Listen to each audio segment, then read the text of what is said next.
Unions representing public servants such as soldiers, police and nurses have rejected the government's 3% wage increase. The respective unions met with the Public Service Co-ordinating Bargaining Council to find a middle ground between the offer and the demand.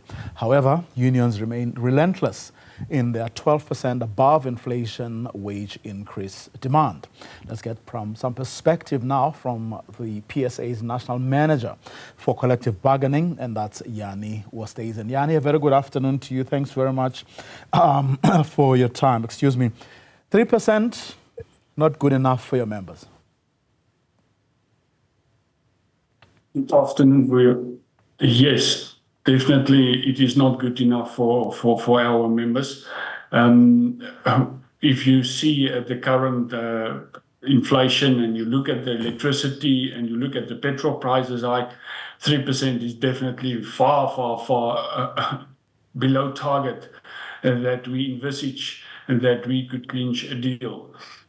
We are open for discussions. We are open for robust negotiations in order to ensure that our members receive at least a reasonable and an affordable increase this year.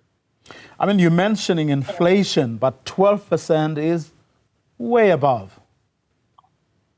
That is correct. But if you look at the previous years that we have not received above inflation increase, and that actually the public servants are at worse off if you take in comparison with previous years.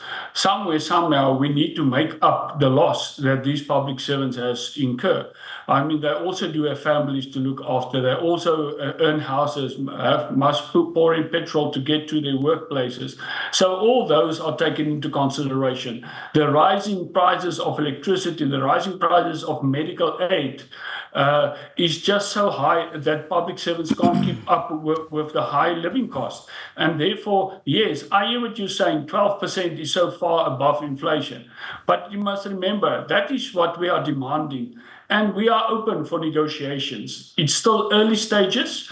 We believe and we are hopeful that we will find a middle way where government and the unions will be satisfied with a better offer.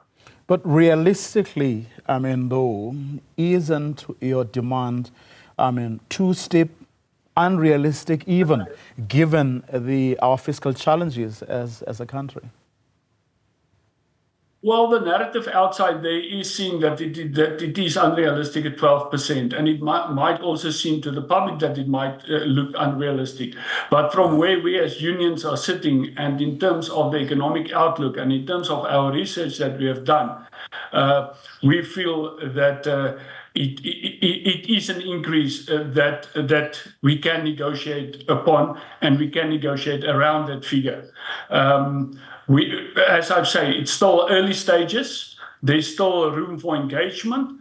And I'm sure, just as the 12% might sound unrealistic, 3% as well is far below what we will even consider.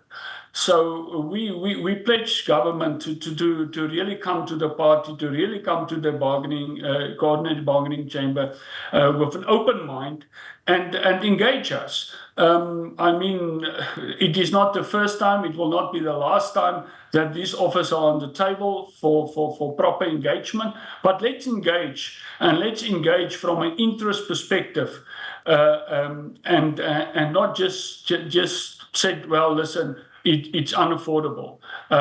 Let's have some discussions and robust discussion to make sure that we comply and to make sure that our public servants is also taken care of.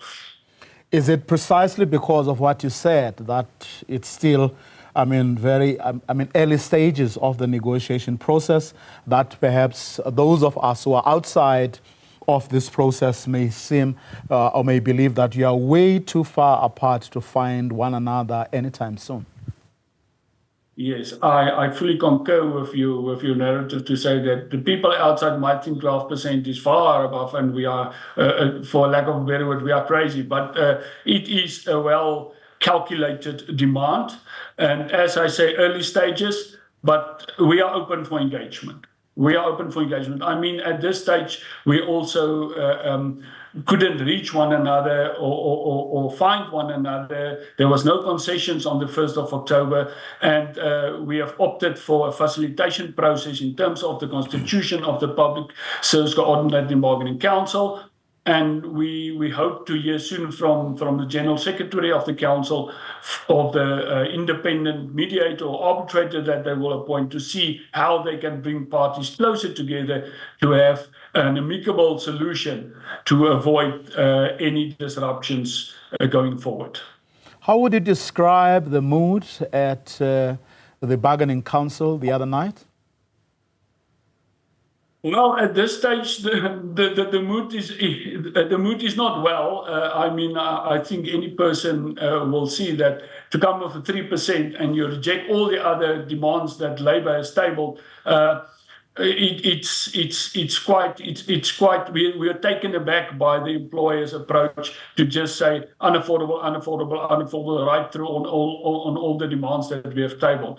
Surely there are some demands that doesn't have any impact on the fiscal of the country, and therefore we were taken aback by the employer not move on certain of our demands. But as I want to reiterate, it's still early days.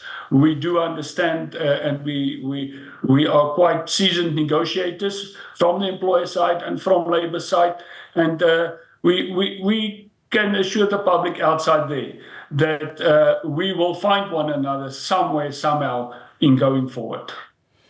You're saying you were taken aback. What often happens when you are taken aback? Does it necessarily lead to a hardening of attitudes?